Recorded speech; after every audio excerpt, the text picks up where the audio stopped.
Neurologika v nedávné době uvedla nový multivitaminový krém a k němu i nové multivitaminové ošetření. Toto nové ošetření využívá koncentrované složky k vyhlazení, posílení a obnově namáhané pleti.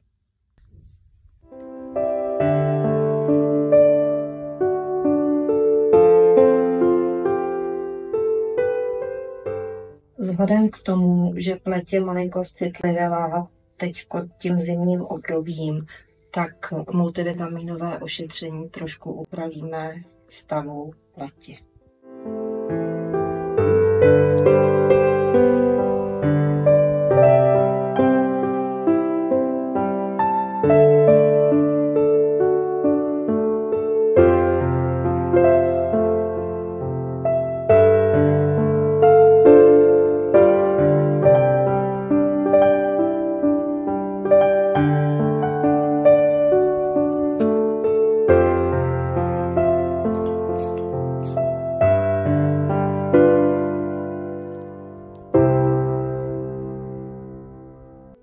A masku a sérum zapracujeme stimulačním ultrazvukem, který podpoří penetraci aktivních látek.